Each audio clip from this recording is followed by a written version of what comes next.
Agradecemos por cada dia, por cada trabalho, por cada doador, por cada pessoa que nos ajudou de alguma forma, por todas as pessoas que são abençoados por esse trabalho. Que as nossas portas estejam sempre abertas para que possamos estar mais pertinho do que o plano espiritual superior espera da gente com esse trabalho, que a gente sabe que não é só nosso, que nós somos apenas mensageiros. Agradecer por essa família, agradecer pela oportunidade, com o coração cheio de felicidade. Esperamos que a mensagem de hoje chegue a cada jovem, a cada adulto, a cada irmão que conosco entrar em contato, de alguma forma, em qualquer momento. Obrigada, Pai amado. Obrigada, amigos. Inspirem para que possamos estar cada vez mais pertinho do que é a sua vontade. Assim, vamos iniciando o trabalho de hoje na certeza de todo esse acolhimento, de toda a fé, de toda a vontade de estar cada vez fazendo o melhor. Pedimos a fluidificação das águas, de cada lar, de cada pessoa. E assim começamos. Que assim seja, graças a Deus. Que assim seja. Bem-vindos os últimos que chegaram também. Fran, é você mesmo? Bem-vinda. Colega também do grupo de estudos antigo. Valéria, quem mais chegou? Sou eu mesma. Peraí, deixa eu ver aqui. É Peraí. você Sou eu mesma. mesma. Peraí. Ei, tudo bem, Fran? Eu Bem-vinda. aqui. Que bom que você veio. Eu pediria, Vim. gente, antes da gente começar a falar, eu pediria só que cada um pudesse entrar no chat e colocar o seu nome e a local de onde está falando, cidade ou grupo de onde está falando, tá? Para a gente poder depois ter um registro aí da presença de todo mundo, por favor, tá bom? E vocês também receberam aí durante a prece um aviso de que tinha começado a gravar, né? Nós tínhamos avisado que íamos gravar, já estamos gravando, né? Então, se alguém não concorda, só saindo, mas eu espero que não.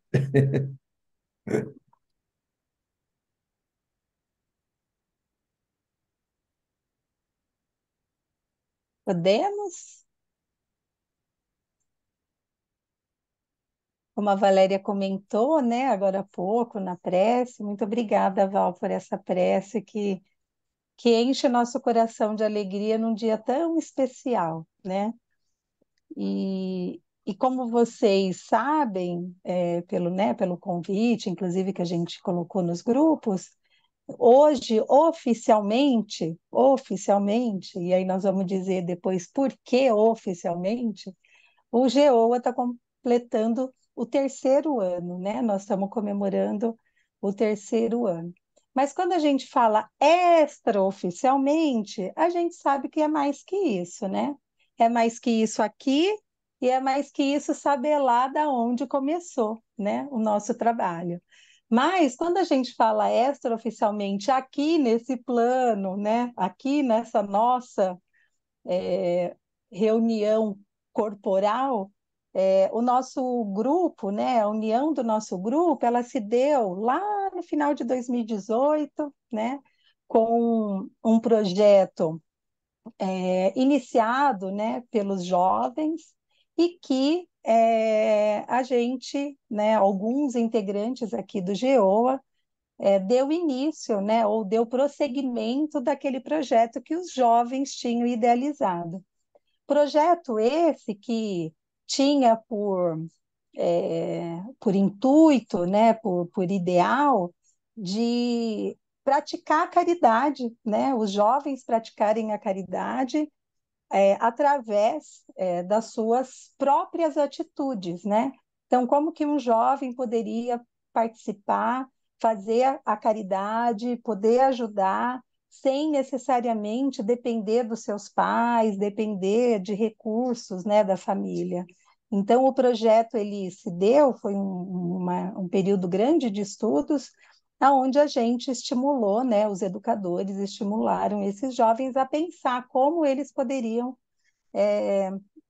fazer essa caridade.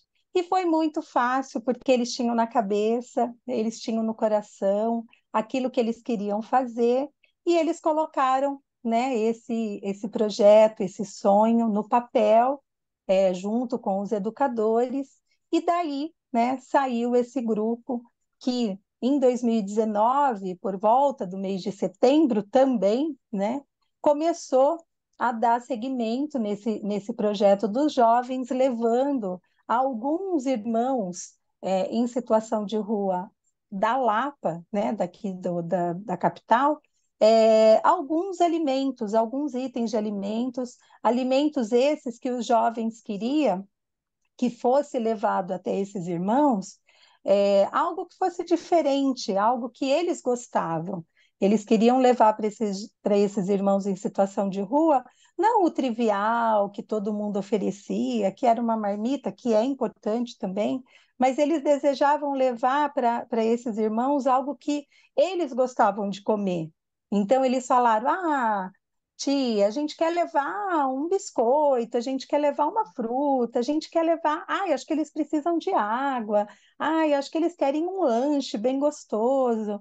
E assim, né, a gente deu início, né, pegando essa ideia desses jovens, e no início era pouquinho, né, poucos trabalhos, poucos trabalhadores, poucos lanches distribuídos, poucos irmãos em situação de rua atendidos, mas que no decorrer do tempo, mais mãos e corações amorosos foram se juntando a esse grupo, mais irmãos em situação de rua, infelizmente, começaram a aparecer mais necessitados, e o trabalho, então, ele foi, né, se desenvolvendo à medida da necessidade, à medida das possibilidades do grupo, e a gente vem até hoje com esse trabalho. Então, em 2019 a gente começou, aí em 2020 veio a pandemia. Com a pandemia, muitas coisas foram dificultadas, mas a gente não se deu, né, por vencido. Essa pandemia ela não nos impediu de continuar o nosso trabalho, talvez pelo contrário, ela veio nos trazer algumas aberturas, né, na nossa visão, no nosso coração, de forma que a gente, muito cuidadosamente, protegendo, né, os nossos irmãos da nossa possível contaminação, nos protegendo da possível contaminação deles para nós. Então, de uma maneira muito cuidadosa, muito carinhosa, a gente continuou o trabalho, adaptando esse trabalho para aquela realidade que era, né, um período de pandemia, um período de necessidades diferenciadas. E aí, como tinham necessidades diferenciadas, os nossos kits, as entregas que a gente fazia para os nossos irmãos também tiveram que se modificar e se adequar. Então, a gente passou a incluir não só o alimento, como eu falei, um lanchinho, uma fruta, uma bolacha, um suco, um achocolatado. A gente passou também a incluir itens de higiene, aonde eles pudessem, naquele período, né, tão difícil, eles pudessem tentar se proteger ao máximo, mesmo a gente sabendo quanto era difícil, né, se proteger daquela doença na rua. Mas a gente incluiu ali sabonete para que eles pudessem lavar suas mãos, a gente distribuiu máscara para eles poderem se proteger, e também desodorantes, também barbeadores, absorventes femininos, e a gente então foi desenvolvendo esse trabalho. Mas não foi só o material que a gente pensou, não, e tentou melhorar, apesar da gente saber que mesmo hoje a gente tem muito ainda a melhorar no nosso trabalho, mas a gente foi tentando, né, de uma forma, dentro das possibilidades do grupo, melhorar. Então, também da parte espiritual, a gente começou a tentar fazer algo diferente. Antes a gente ia, só entregava os kits, depois a gente passou a entregar livros também, para que eles pudessem, né, se entreter, para que eles pudessem, de alguma forma, também aprender, não só a doutrina espírita, porque cultura e conhecimento é importante em todas as áreas, a gente distribuiu livros, mas também a gente começou a distribuir mensagens para eles, né, pequenos trechos de mensagens espíritas, normalmente, de forma que eles pudessem, enquanto eles estavam nas filas, né,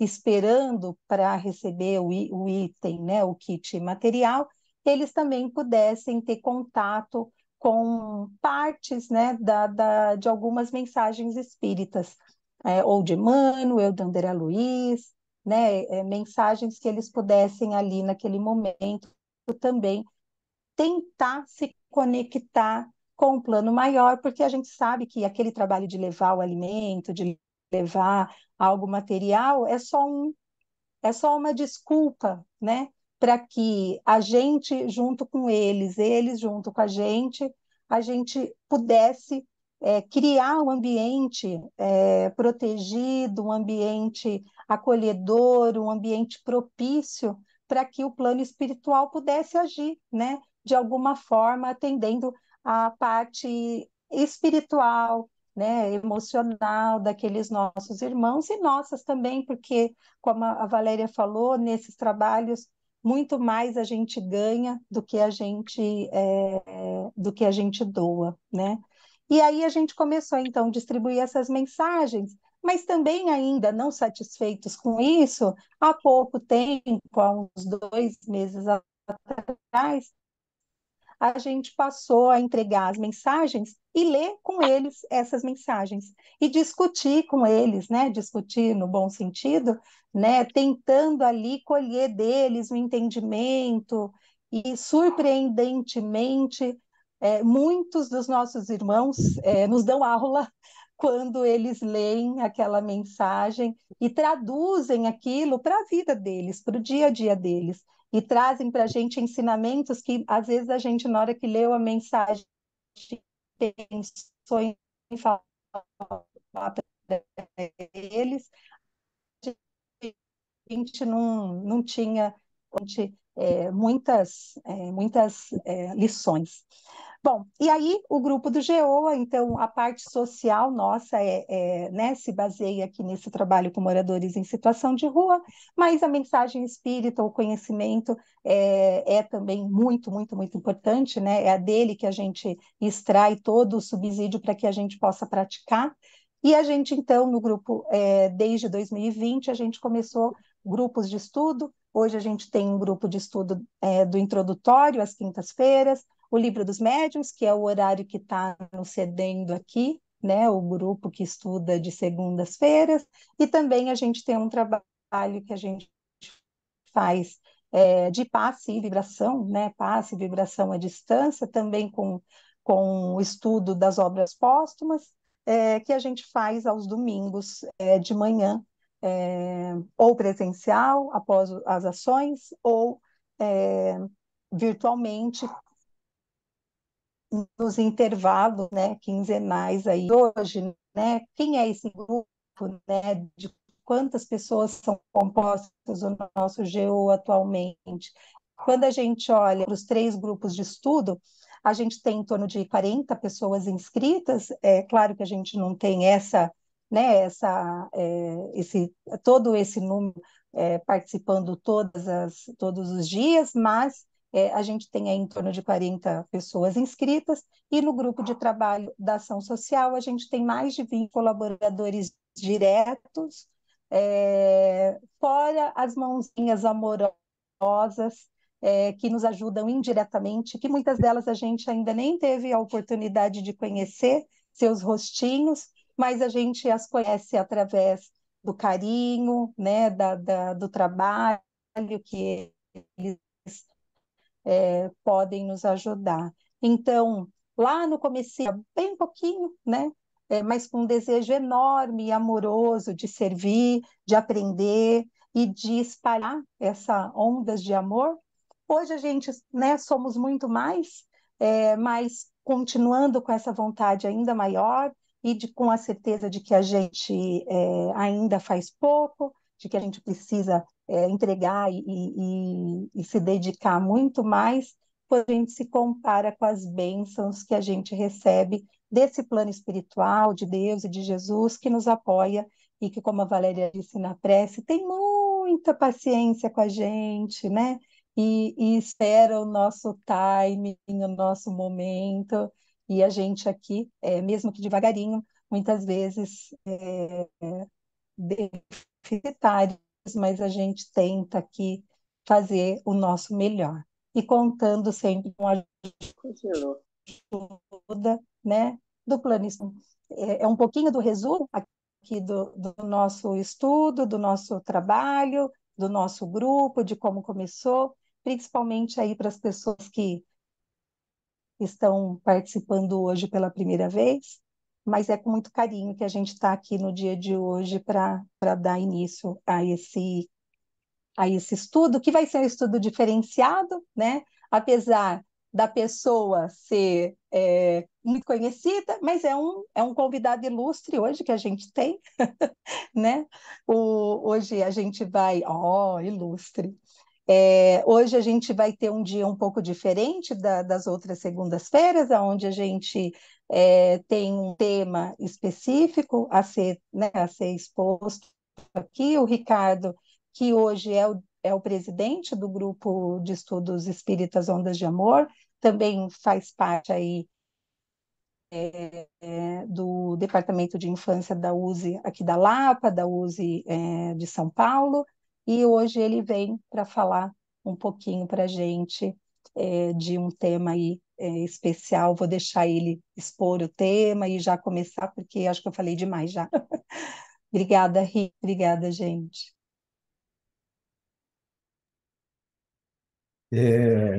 Boa noite aí para todo mundo. Então, e essa coisa do ilustre eu não passei nada. Hoje não está brilhando muito, viu? Vai ficar Ah, sem mas aqui para ilustre, nós está sem ilustre. brilhando sim, viu, Ri? Está brilhando? Então é a luz aqui do lado que está tá acesa aqui. Boa noite, então, para todo mundo.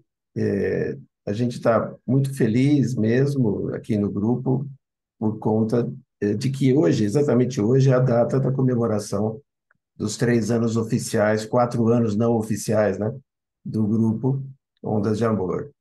Mas nós vamos estender durante o mês algumas outras atividades para podermos estar comemorando isso, porque aniversário, assim, de grupo a gente tem que comemorar bastante, né? Ainda mais quando quando tem uma alegria tão grande envolvida nisso. Nós hoje vamos esticar um pouquinho o tempo também para aqueles que puderem estar, né? Porque então eu vou estar expondo o tema e depois as pessoas que quiserem fazer algum tipo de pergunta, por favor, escrevam no chat. A Marcinha, a Marilde vão estar controlando lá o chat para poder tirar alguma dúvida, né? E aí, no fim, a gente faz um apanhado das perguntas para a gente poder estar respondendo, se caso tenha alguma dúvida, alguma questão. E aí vale a pena. Se não der, a gente depois conversa em particular, tá bom? Para não ficar saindo daqui à meia-noite, né? Fica difícil, né? Muito bem. Esse tema ele foi escolhido em função daquilo que a Marilde falou. Quer dizer, na verdade, a origem do grupo está diretamente relacionada à atuação que muitos de nós, o grupo, tínhamos junto aos jovens numa outra casa espírita, que era o Centro Irmão Itajubá, né, aqui de São Paulo também, e em que a gente trabalhou muitos anos com jovens, e eles é que trouxeram para a gente, entre várias alegrias, essas solicitações, né? Então, eu vou começar a compartilhar aqui uma apresentação para a gente poder estar trabalhando um pouquinho aqui.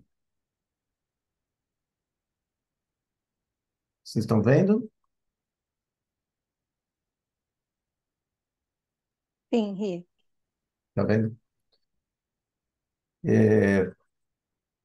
Então, na verdade, esse nós queríamos trabalhar e conversar um pouquinho sobre o que o espiritismo significa na vida dos jovens e o que a casa espírita pode significar também na vida dos jovens, não é? E se há algum problema, alguma dificuldade em relação a isso. Então, eu queria começar de um outro ponto de vista.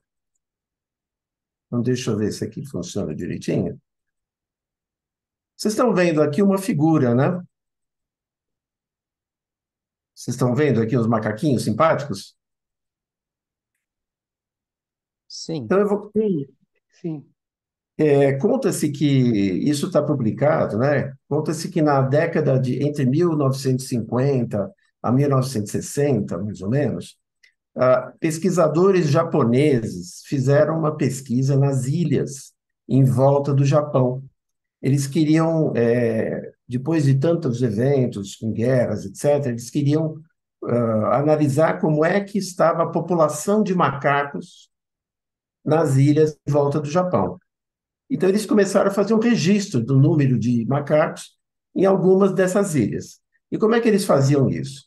Eles chegavam na praia, em determinados momentos do ano, e eles colocavam batata doce na areia. E aí, o que acontecia é que os macacos, que estavam a maioria nas árvores, desciam das árvores e iam comer a batata doce na areia. E aí eles iam contando, iam fazendo isso repetidamente, iam contando para ver a evolução do número de macacos. E alguns macacos que eles já iam vendo mais de uma vez, eles batizavam. Então tinha uma macaca que era jovem, tinha 18 meses, e eles batizaram com o nome de Imo. E essa macaca, um dia, desceu da árvore, foi pegar a batata doce e resolveu, antes de comer a batata doce, que estava na areia, ir até o mar, lavar a batata e aí comer. Ela fez isso uma vez, fez isso outra vez, e aí outras macacas jovens como ela se aproximaram e viram ela fazendo e começaram a imitar. Começaram a imitar e parece que gostaram. Possivelmente a batata estava sem areia, estava com um leve, talvez, sabor mais salgado, estava mais limpa. Não se sabe exatamente por quê. O fato é que o número de outros macacos que começaram a fazer o que ela, Imo, tinha feito a primeira vez, começou a crescer. Mas mais do que isso, esses jovens macacos chegaram e foram até as suas mães e mostraram para elas. E as mães desses macacos também começaram a fazer isso. Iam até o mar, molhavam suas batatas e começaram a comer elas depois de molhadas, depois de limpas. Isso foi se espalhando e depois de alguns anos, praticamente todos os macacos que tinham filhotes, que tinham tido filhotes, já estavam fazendo esse novo movimento, esse novo hábito, essa nova cultura. Mas os macacos que não tinham filhotes, a maioria deles não fazia isso. Continuavam no velho hábito de comer a batata em cima com areia. Não é interessante? E o que isso tem a ver com o nosso caso, né? Com os nossos jovens? Os nossos jovens também, eles são caracterizados, né? Os jovens são caracterizados. Vamos lembrar da nossa juventude, né? Naquela época, nós tínhamos muito mais ideias de reformas, ideias de mudanças que borbulhavam no nosso coração, na nossa cabeça, e que nós queríamos colocar em prática o mais rápido possível, enxergando que aquilo poderia solucionar alguma coisa que às vezes outros não viam. E quando alguém fazia isso, quem se entusiasmava em geral eram outros jovens, não é? E isso, o que nós queremos discutir é como isso reflete, como se reflete nas casas espíritas, nas organizações espíritas. Então, os jovens, os jovens que frequentam uma casa espírita, ou que já frequentaram, ou que têm algum envolvimento com o espiritismo, o que será que atrai os jovens para o espiritismo? Mais ainda, o que será que atrai e mantém ele na casa espírita? Por que que tem ocorrido uma redução no número de jovens nas casas espíritas nessa última década, década e meia? Por que isso tem acontecido?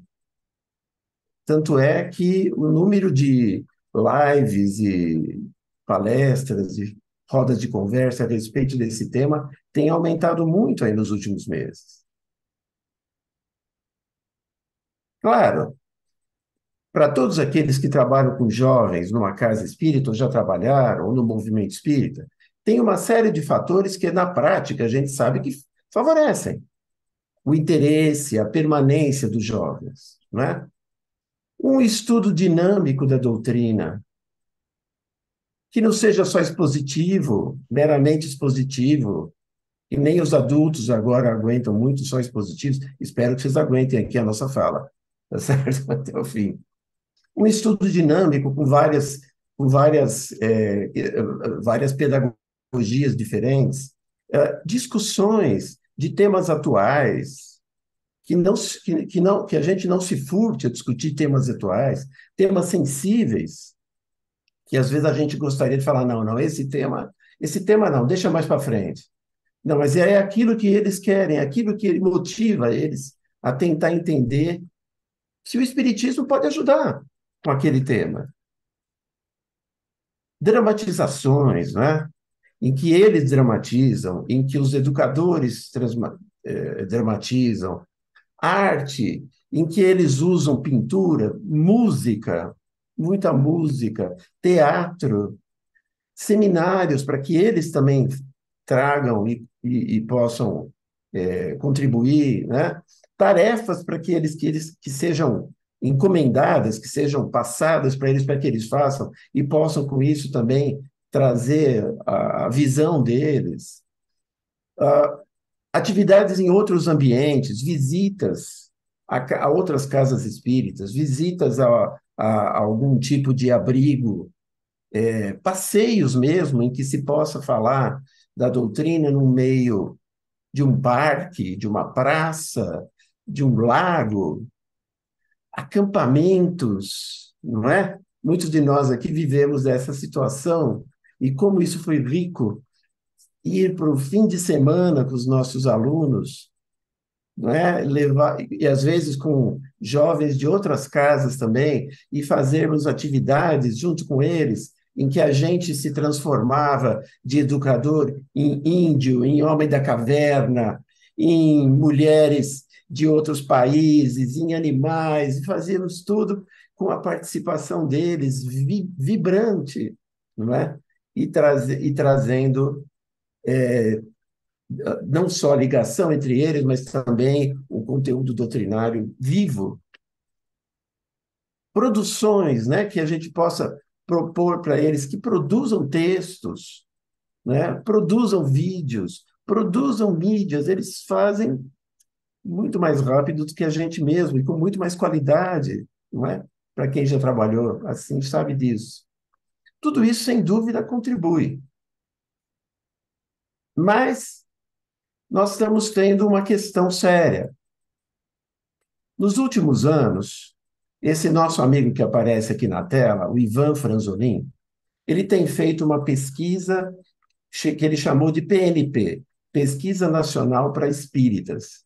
Essa pesquisa é feita online e ele, junto com uma equipe, elabora uma série de questões. Essas questões são disparadas para os espíritas responderem. Depois ele pega e junta aquelas questões e tabula as respostas, né? Cada vez sobre coisas gerais do movimento espírita, mas também sobre problemas específicos. Então, o último que ele já publicou os resultados é o PNP 2023, e vocês podem colocar no Google ou algum buscador, vocês vão achar os resultados, né? Depois a gente pode passar também o link, se não acharem. E uma das coisas interessantes, eu coloquei aqui em forma de gráfico, isso aqui é do PNP 2022, porque o desse ano ele saiu em forma de tabela, na forma do gráfico parece que fica mais visual, em que se pergunta a idade daqueles respondentes. E veja bem, né? Foram alguns milhares de respondentes. Desses milhares de respondentes, a faixa de 51 a 60 anos foi aquela que tinha mais pessoas respondendo. Depois, em segundo lugar, a faixa de 61 a 70, a faixa de 41 a 50. E as faixas que tiveram menos pessoas respondendo foram exatamente a faixa dos jovens, aqui representados na faixa de 14 a 20 e de 21 a 30. Né? Nos recortes de pesquisas, inclusive agora no censo também, o jovem é colocado na faixa de cerca de 14 a 29 anos. Veja só, esses são pessoas frequentadoras de casas espíritas, na sua maioria. Então, de todos os que frequentam a casa espírita, por essa tabela, nós temos aqui quanto? 4,8% são jovens. Aí nós falamos, não é possível, mas tem mais jovem no Brasil. Ou será que isso daqui essa proporção é a mesma que a gente tem para o resto do país, né? Então, veja bem, nós trouxemos aqui o resultado do IBGE, levantamento de 2022. Agora, quando saiu de 2023, a gente vai refinar isso. Mas a projeção de 2022 para a faixa de 15 a 29 anos, vejam, é de 23% dos brasileiros. E nós temos no movimento espírita, na casa espírita, menos de 5% desses jovens. Onde estão o resto? Onde estão os outros? E alguém podia falar, não, isso foi um caso desse ano, né? Mas aí o Ivan fez uma coisa assim, ele tem feito isso já faz quase uns 10 anos. E cada ano ele calcula a média de idade dos respondedores, né? Então, vejam bem, aqui a gente tem a média desde 2015. Então, aqui a idade média. Você tem, no início, a primeira vez que ele fez, só tinha 1.200 pessoas que responderam, depois foi aumentando, aumentando, e em 2023, 6.435 pessoas responderam, né? Tem muito mais espíritas, mas, enfim, as pessoas estão percebendo isso devagarinho, né? E olha só o que aconteceu, né, em 2023. A média de idade é de 53,8 anos. Se a gente olhar aqui nesse crescendo, a média começou com 47, oscilou um pouquinho, depois 47, 46, depois, aí de 2018 para frente, ela começou a subir e não parou mais. 50, 51, 52, 53,5, 53,8. Por que a idade média aumenta? Porque tem mais pessoas idosas que estão indo para o centro espírita? Até certo ponto, sim, né? As pessoas vão fazendo mais idade e vão passando de grupo. Mas, por outro lado, né, nós também deveríamos, na outra ponta, ter jovens novos entrando para ir fazendo esse caminho natural, esse ciclo natural de envelhecimento dentro das casas. Não, mas não é isso que está acontecendo. O fato de se ter uma idade média maior significa que estão entrando menos jovens do que seria de se esperar.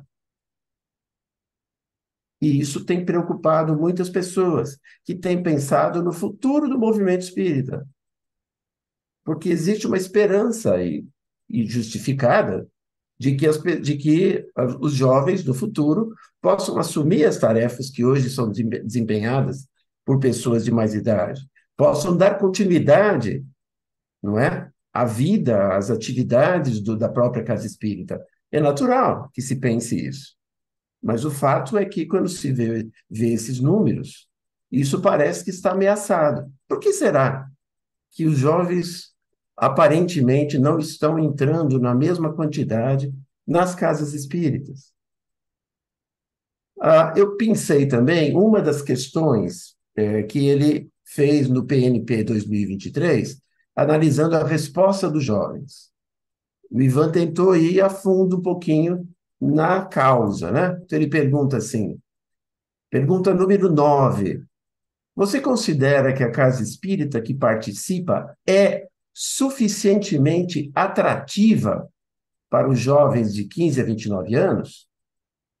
E de um total de 9.166 jovens que responderam, 37% responderam que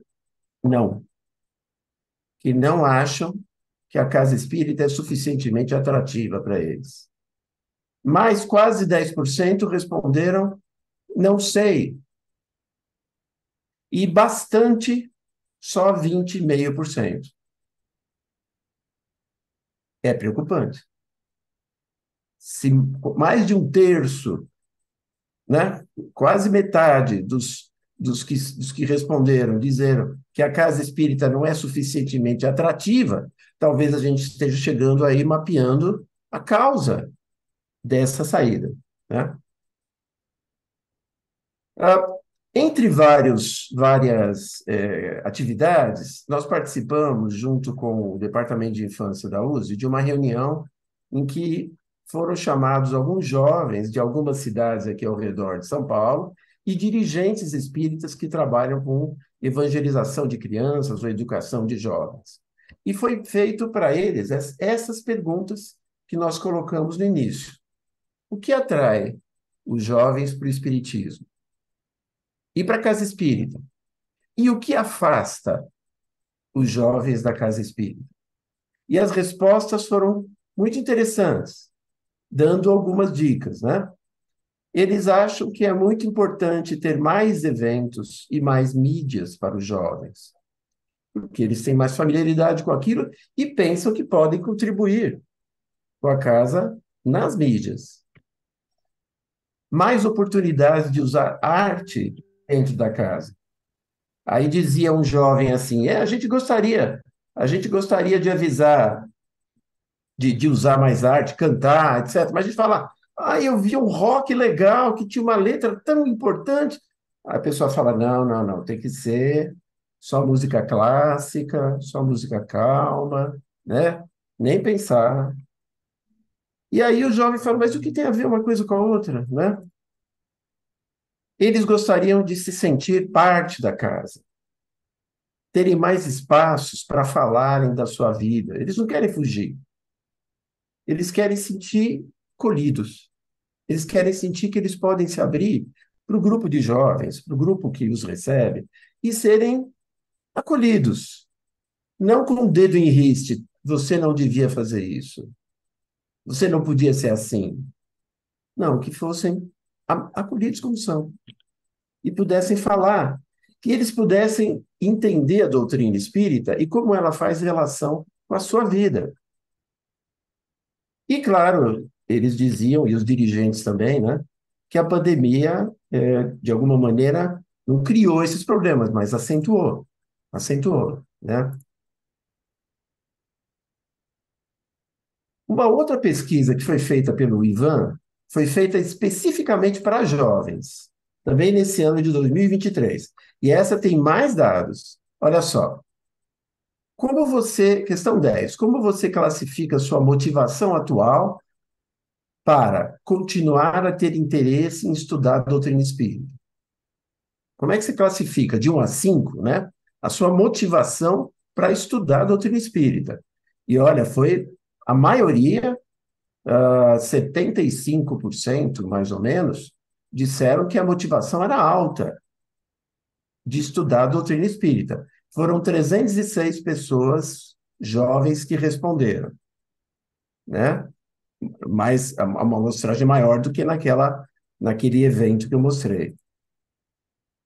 Bom, então legal, então a maioria está motivada. Quanto você concorda com as frases abaixo sobre o centro espírita? O espiritismo apresentado no centro não é atualizado. E para surpresa de quem perguntou, talvez,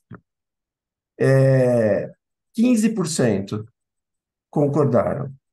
O espiritismo apresentado no centro não é atualizado. E vai falar, mas 15% é pouco. Bom, mas tem mais quase 20% que diz assim, eu não concordo nem discordo. Então, não é? Então, se nós somarmos esses 20 com aqueles 15, nós são 25% de jovens que estão ali em dúvida, pelo menos em dúvida, se aquilo está sendo atualizado ou não. Quanto você concorda com outra frase sobre o centro espírita? Há falta de atividades e trabalhos para o jovem. Aqui, 25% pelo menos concordaram. Um quarto, 25%, há falta de atividades e trabalhos para o jovem. E ainda tem mais 14% aqui de que não concorda nem discorda. Então, não é um número pequeno. A gente não pode olhar só para a maioria, né? Tem que olhar também para os demais. Outra frase. Os dirigentes não aceitam ideias novas. E aí nós tivemos, de novo, 18% que concordaram ou concordaram totalmente. E mais 17% que nem concordaram e nem discordaram. Então, uns 25% ou mais, 35%, que de alguma maneira têm dúvidas sobre isso ou já tiveram experiência, né, dos dirigentes não aceitarem ideias novas. São dados respondidos nessa pesquisa. E, quando se perguntou se gostaria de desenvolver a mediunidade, aí foi um show, né? Foram mais de 50% dizendo concordo ou concordo totalmente.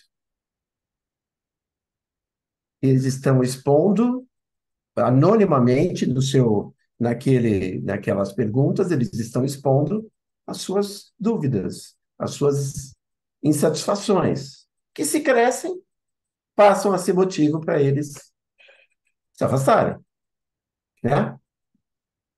E aí, veja bem, né, há muita gente que vai buscar, por exemplo, em alguns textos de Kardec, alguma luz para isso. Nós temos um texto muito lindo que tem sido usado, que é do Obras Póstumas, que chama-se Regeneração da Humanidade. É uma mensagem psicografada, né? E que fala da nova geração. Isso lá na época de Kardec, né? A nova geração de espíritos que iria se reencarnar e que iria fazer com que a Terra, a humanidade da Terra, né, fosse melhorando, né? Fosse melhorando com o tempo, para depois se transformar no mundo de regeneração, bem gradativamente. Bom, se isso já estava acontecendo na época de Kardec, obviamente, no nosso tempo, continua acontecendo. E aí é muito interessante. Como é que a gente reconhece, né, ou reconheceria alguém que seria dessa, entre aspas, nova geração? Algum meio, alguma característica, né? Já teve aí alguém que falou, eram as crianças índigo, né? Que vinham com uma máscara, uma marca de inteligência superior, mas isso não se confirmou, né? Isso foi mais uma especulação, né? Até porque o espírito, para ser evoluído, ele não é evoluído só do ponto de vista intelectual, ele tem que ser evoluído do ponto de vista moral, né? Então, se ele é muito inteligente, mas é só agressivo, então aí não é bem essa a expectativa. Mas a mensagem diz assim: olha só a pista. A nova geração, devendo fundar a era de progresso moral, se distingue por uma inteligência e uma razão geralmente precoces, unidas ao sentimento inato do bem e das crenças espiritualistas, que é o sinal indubitável de um certo grau de adiantamento anterior. Então, uma inteligência e uma razão precoces, unidas ao sentimento do bem e propenso a crenças espiritualistas. Esse é um outro quadro, não é? Ela não será composta exclusivamente de espíritos eminentemente superiores. Então, né, muita gente vai achar isso, vai vir um monte de espírito superior aí e vai tirar todos os inferiores, e aí a Terra vai virar um paraíso. Não, não é isso que ele está dizendo. Ela não será composta de espíritos exclusivamente, eminentemente superiores, mas daqueles que, tendo já progredido, estão predispostos a assimilar todas as ideias progressistas. Olha só, aqueles que estão predispostos a assimilar todas as ideias progressistas e aptos a secundar o movimento regenerador. Eles não vão promover a regeneração, eles vão secundar, eles vão apoiar, porque estão predispostos às ideias progressistas. E será que o Espiritismo tem ideias progressistas? Claro que todo mundo vai responder que sim, né? Kardec, já no Livro dos Espíritos, perguntava lá, de que maneira o Espiritismo pode contribuir para o progresso? E os Espíritos falavam, destruindo o materialismo, que é uma das chagas da sociedade. Ele faz os homens compreenderem onde está seu verdadeiro interesse. A vida futura, não estando mais velada pela dúvida, o homem vai compreender melhor que ele pode assegurar o seu futuro pelo presente, destruindo os preconceitos de seita, de casta e de cor.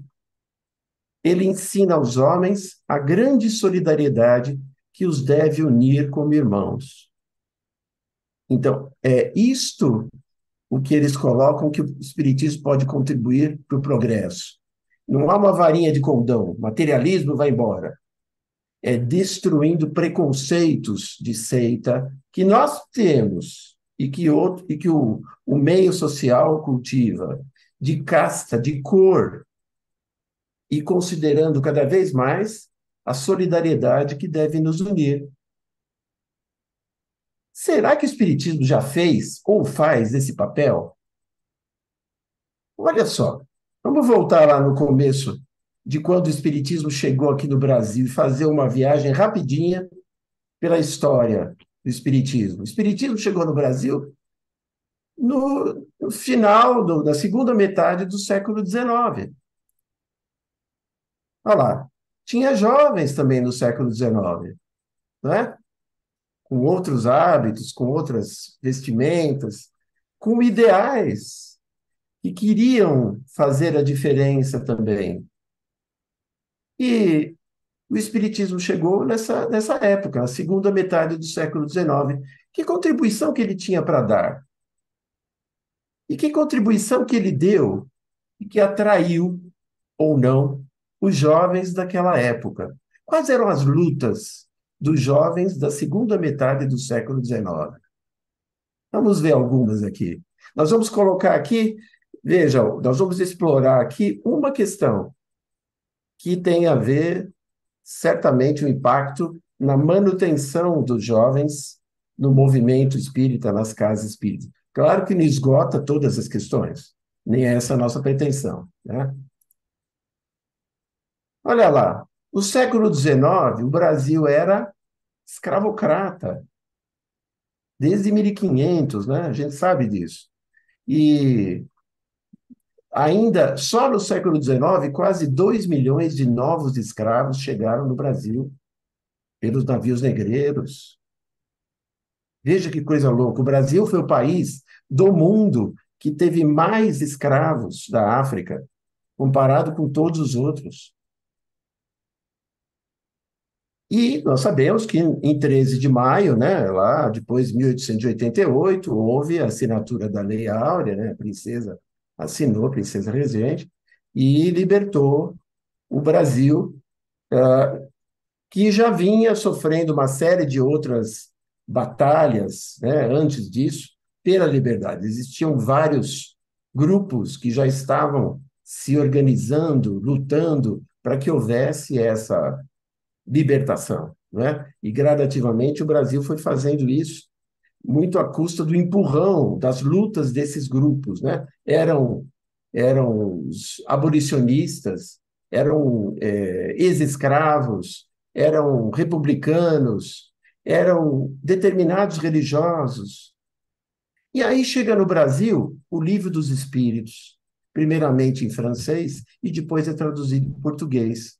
E quando os leitores ávidos por aquelas notícias novas que chegavam da Europa abrem o Livro dos Espíritos, eles encontram, na pergunta 829, há homens naturalmente destinados a ser propriedade de outros homens? E aí a resposta, toda sujeição absoluta de um homem a outro é contrária à lei de Deus. Escravidão é um abuso da força e desaparecerá com o progresso, como pouco a pouco desaparecerão todos os abusos. Detalhe, isso veio antes da abolição da escravatura. Isso foi trazido para o Brasil antes da abolição. No meio do Brasil escravocrata, cai o Livro dos Espíritos dizendo a escravidão é um abuso da força e desaparecerá com o progresso. O que aconteceu? O Espiritismo passou a ser a inspiração de muitos jovens abolicionistas brasileiros. Muitos deles depois se tornaram simpatizantes e até militantes do Espiritismo por conta dessa ideia progressista. A imprensa espírita assumiu isso de forma muito forte e ela se somou aos outros jornais que estavam pedindo a abolição. Ela teve uma postura contrária à escravidão logo desde os primeiros jornais espíritas. Então, já aqui um grupo foi capturado, não é, do seu interesse. Mas não foi só isso. Veja, o Brasil herdou uma cultura europeia que acreditava que existiam raças superiores e inferiores, não é?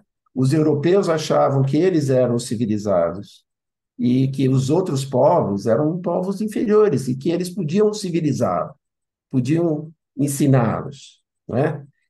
E houve aqueles que até com uma certa visão religiosa perguntavam, mas será que os escravos têm alma? Como é que eles vão aprender? E aí, nós sabemos, né? Mesmo depois que houve a abolição, ainda permaneceu uma grande desigualdade social, não é? Os negros que foram libertos não começaram a ter empregos, escola e atenção imediatamente só porque tinham sido libertados. Mas aí vem de novo o outro livro, traduzido mais no fim do século XIX, que é a Gênese, e que lá no item 36 do capítulo 1 diz assim, com a reencarnação caem os preconceitos de raça e de casta, pois que o mesmo espírito, pode renascer rico ou pobre, grão-senhor ou proletário, patrão ou subordinado, pode ser livre ou escravo, e pode ser homem ou mulher. Então, se o espírito pode renascer em qualquer dessas situações, por que a desigualdade? Olha que argumento. E o espiritismo, então, inspirava, de novo, muitos brasileiros que aspiravam por uma fraternidade, por uma igualdade, uma superação dos preconceitos. Veja que riqueza de ideias. Mas não para por aí. E as mulheres? Só em 1852 houve a primeira publicação exigindo acesso à educação para as mulheres no Brasil. As mulheres não tinham direito à educação, não tinham direito a andar de bicicleta, né, como essa aqui da figura, por exemplo, né? Olha, a primeira publicação exigindo, só em 1881 é que as moças conquistaram o direito de cursar a faculdade, uma das poucas faculdades que existiam no país, que era de medicina. Quase no fim do século. Veja. E aí, quando as mulheres abriam o Livro dos Espíritos, elas encontravam a questão 822A, onde a resposta dizia: a lei humana, para ser equitativa, deve consagrar a igualdade dos direitos do homem e da mulher. Todo privilégio para um ou outro concedido é contrário à justiça. A emancipação da mulher acompanha o progresso da civilização. Olha que frase, que ideia. A emancipação da mulher acompanha o progresso. Não é um atraso, como se alguns pensavam. Já estavam surgindo os movimentos, que depois seriam os movimentos feministas, né? E os espíritos vêm da força. A emancipação tem que ser conseguida para que haja progresso da civilização.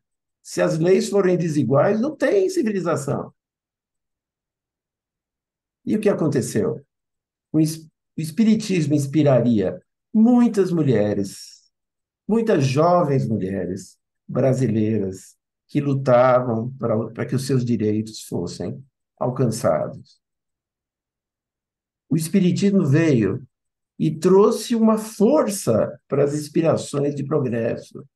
Vejam. E a liberdade de crença? O Brasil, a religião oficial do Império era católica. Até 1888, 1889, era católica, não tinha outra. O resto era perseguido, ou então tinha que se esconder para ser praticado, né? Depois da República, foi institucionalizada a liberdade de culto, que o país seria laico, mas não foi imediatamente, até porque logo depois da virada da República, o Código Penal colocava a prática do espiritismo como crime, ou de espiritismo na sua mais larga expressão, né? Desde os sincretismos afro-brasileiros a qualquer outra prática que tivesse alguma coisa mediúnica. E foram décadas para se conseguisse superar isso. Mas, pelo menos legalmente, o país deixou de ter uma religião oficial, até hoje, né? Mas lá no Livro dos Espíritos também, os espíritos, Kardec pergunta, nós somos repreensíveis por escandalizar em sua crença aquele que não pensa como nós? E os espíritos responderam, isto é faltar com a caridade e atentar contra a liberdade de pensamento. Então, antes do Brasil deixar de ser católico, já os espíritos falavam, escandalizar, na sua mais ampla acepção, a crença do outro que não pensa como a gente, é atentar contra a liberdade de pensamento. O Espiritismo, então, inspirou muitos que defendiam a liberdade de crença como um direito natural. E o trabalho? Aqui no Brasil começaram a se organizar as primeiras pequenas fábricas, né? Por inspiração de pessoas que vinham da Europa. E qual era o regime de trabalho das fábricas? Os operários começavam a trabalhar, tinham um salário que nem todo mundo tinha, né? Recebiam um salário, mas não tinham nenhum outro direito. E eles trabalhavam, começaram a trabalhar, e se eles parassem de trabalhar, eles não tinham renda para sobreviver. Então eles trabalhavam até a saúde acabar. Muitos morriam trabalhando até a saúde acabar, porque se ele parasse, ele não tinha como sobreviver, porque não tinha renda. né? É uma coisa que só foi equacionada décadas depois. Mas olha lá, no Livro dos Espíritos, e fará o velho que precisa trabalhar para viver e não pode? Que fará? E diz os espíritos, o forte deve trabalhar para o fraco.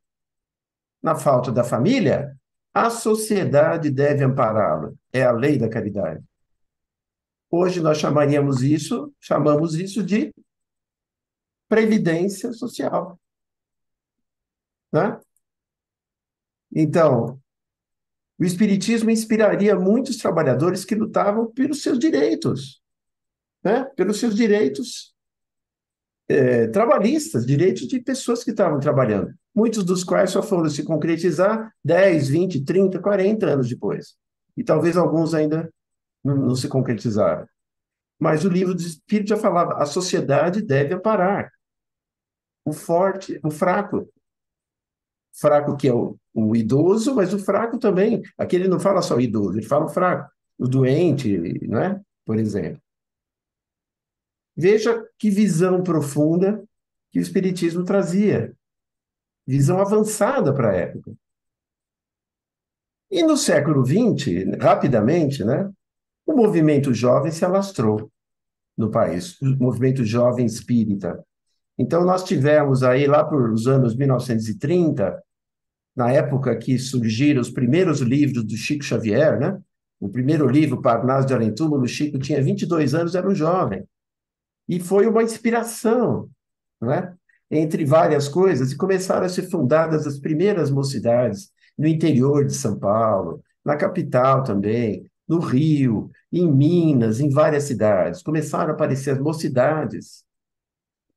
Nos anos 40, houve pessoas muito importantes, como Leopoldo Machado, por exemplo, que conseguiram fazer um movimento muito grande no país de fundação de mocidades, de grupos de evangelização de crianças, de casas espíritas. Começaram a aparecer os primeiros congressos de mocidades, congressos pequenos, né? Mocidades de 3, 4, 5 cidades que se juntavam para estudar, para conversar, sempre envolvidos, os jovens, aos problemas que eles estavam vivendo e buscando no Espiritismo aquilo que poderia ajudar a resolver, contribuir, não é? Nos anos 50, 60, as confraternizações de mocidades ficaram mais amplas. Começaram a aparecer as confraternizações estaduais, Comenoesp, no estado de São Paulo, do oeste do estado de São Paulo, Comecap, da capital e grande vizinhanças, Cometrim, do Triângulo Mineiro, e de vários lugares. Nos anos 60, já confraternizações nacionais, com GEB, né? Confraternização de Mocidades e Juventudes Espíritas do Brasil, Combrage, que tem fotos de uma Combrage recente, que também é isso, né?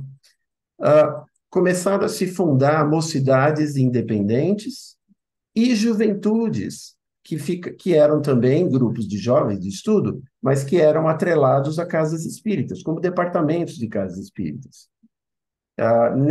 Não foi um processo muito pacífico, nem todo mundo se conformava nem com uma coisa nem com a outra, não é? Porque vinham, às vezes, não de acordo com aquilo que os jovens estavam querendo realmente fazer. Nos anos 70, vocês podem imaginar, dificuldades políticas muito sérias, né? Toda aquela vontade combativa dos jovens, não só dos jovens espíritas, né?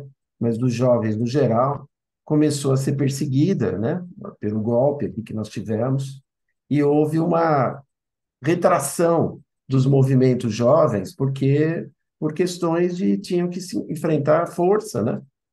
E foram anos muito difíceis e que depois demoraram um tempo para se reorganizarem de novo. Só no início do século XXI, fim do século XX, é que as atividades voltaram a ser retomadas um pouquinho mais de vigor, com reflexões sobre para onde iria o movimento jovem, espírita, qual o papel, e contras e a favores, né?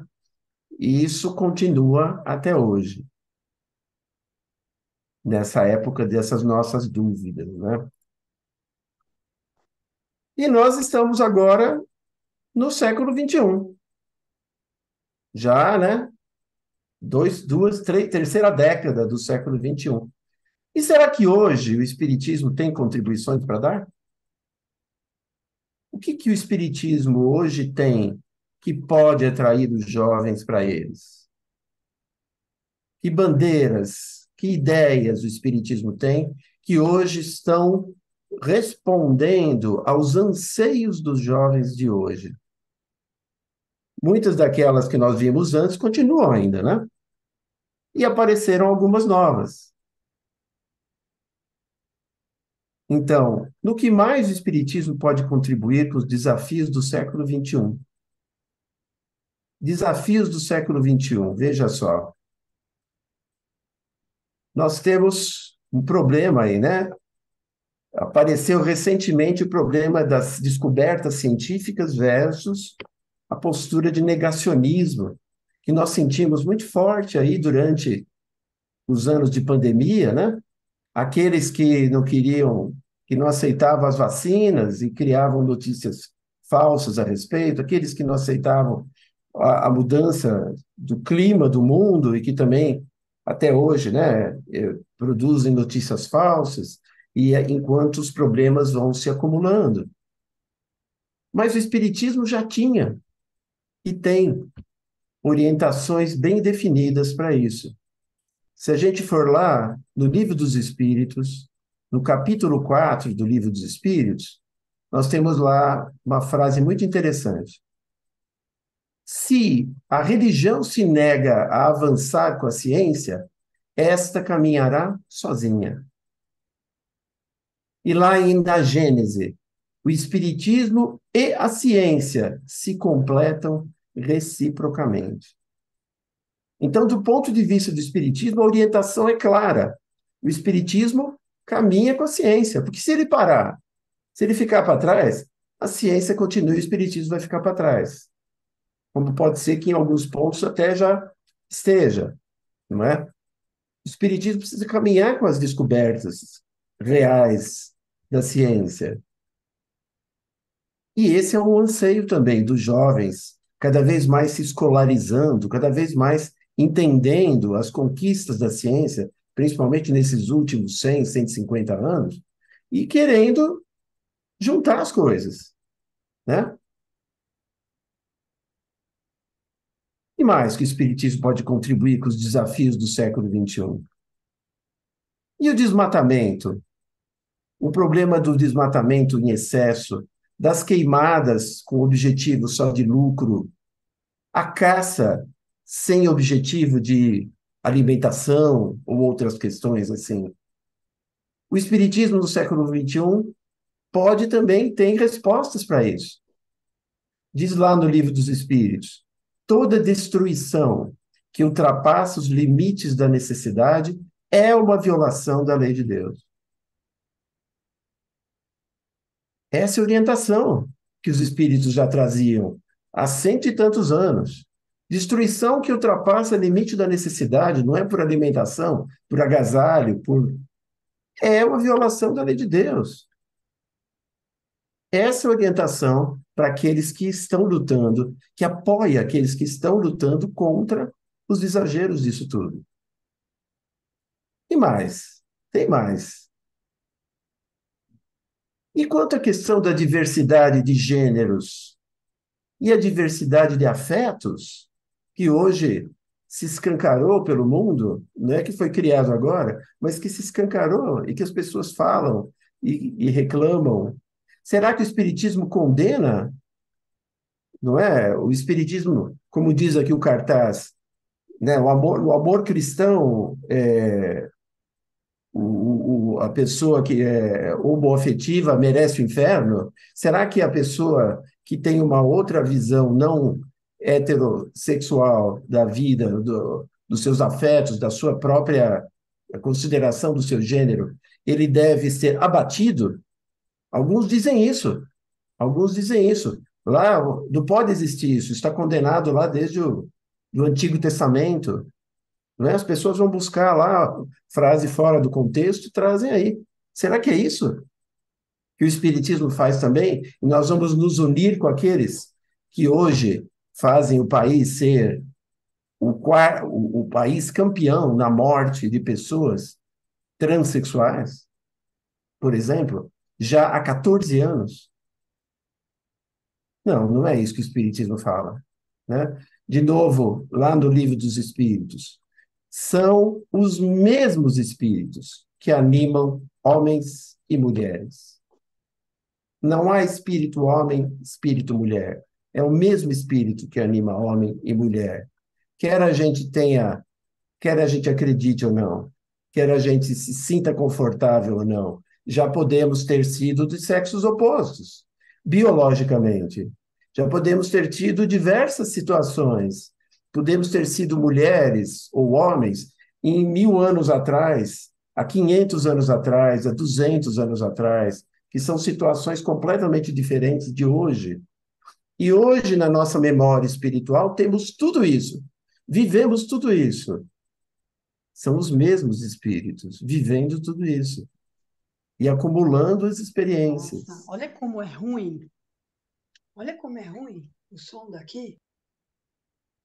Oi, Som ligado, Ana. gente. Acho que precisa desligar, né?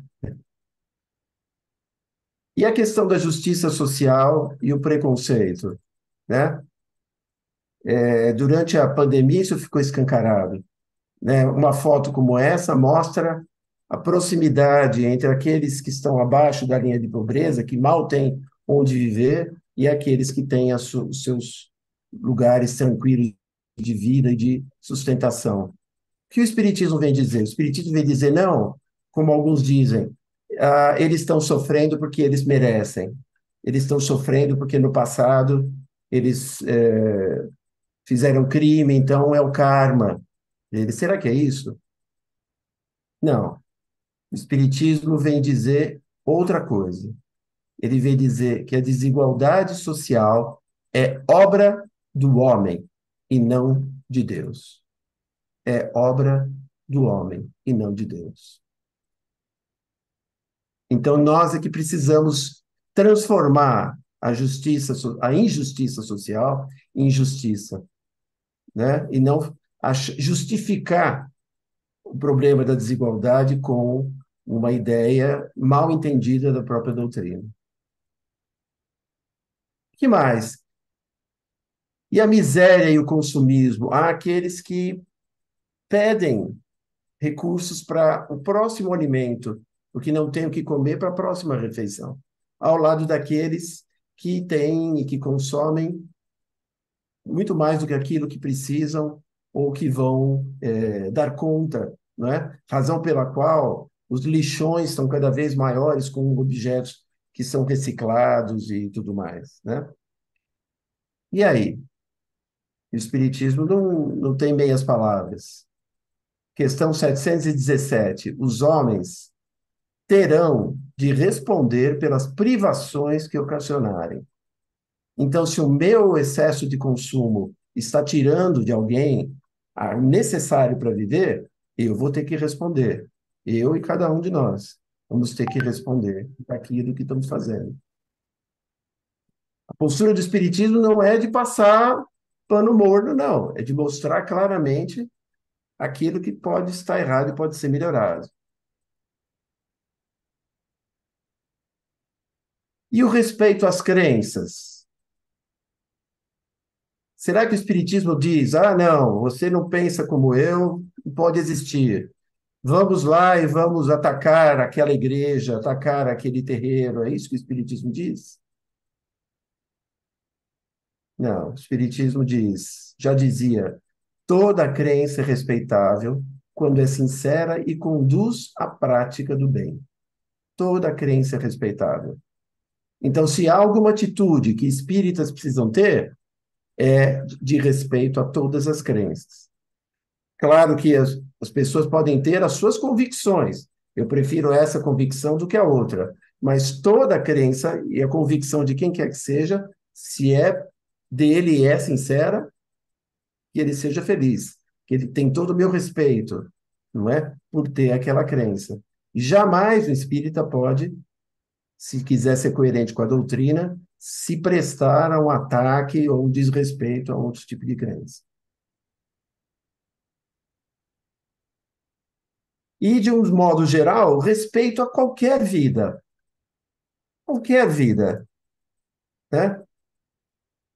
O primeiro direito natural é o de viver. E ninguém tem o direito de atentar contra a vida do semelhante. Ninguém tem o direito de atentar contra os índios. Ninguém tem o direito de atentar contra as mulheres, contra os idosos, contra pessoas que têm uma outra leitura afetiva. Ninguém tem o direito de atentar. O Espiritismo é claro e explícito contra isso. Se alguém quer fazer de moto próprio, é uma questão de opção. O Espiritismo não proíbe nada, nós fazemos o que queremos. Mas o que é coerente com a doutrina? É isso. Ninguém tem o direito de atentar contra a vida dos semelhantes. Então, o Espiritismo tem uma série de coisas interessantes, que estimulariam, que inspirariam os jovens. E eu trago aqui, já se aproximando do final, uma página, um texto que está nesse livro, Um Olhar sobre o Tempo, sobre o Tempo Presente, do Leon Denis, um livro que eu descobri há pouco tempo, em que ele fala sobre os jovens já da época dele. Olha que interessante. Ele era muito poético, né? Então, ele dizendo assim, que havia jovens e jovens. Havia os jovens que só queriam gozar a vida e só fazer aquilo que era do seu interesse. Mas existiam jovens com uma outra grandeza. E ele diz assim, jovens com uma grandeza são aqueles que conservam a poesia e o frescor das primeiras horas de existência das suas almas, até avançarem para a idade madura e até mesmo na velhice. São eles que, tendo conservado os grandes entusiasmos, o fogo sagrado, o ardor do pensamento e a religião altiva e radiosa do ideal, são eles que salvarão o futuro. Foram feitos para as grandes devoções e estão preparados para nobres e gloriosos sacrifícios. Isso é Leon Denis, colocando toda a sua fé no potencial, no protagonismo dos jovens e do espírito jovem em qualquer idade. E se a gente quer saber mesmo o tipo de atitude que a gente tem que ter com os jovens, não precisamos ir longe. Basta relembrar daquele que, com seu exemplo, conseguiu unir uma, um grupo muito interessante, muito frutuoso de jovens.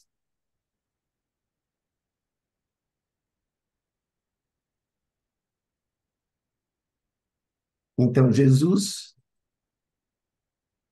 amava seus jovens discípulos. E por causa disso, por causa das suas ideias e do seu amor, eles entregaram o resto das suas vidas, lutando por seus ideais.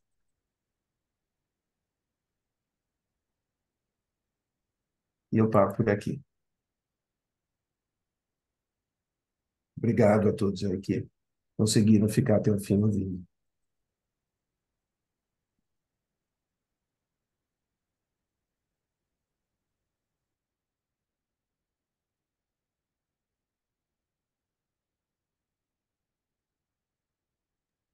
Oi, até minha filha veio. Oi, Thaís. Que bom que você está aí.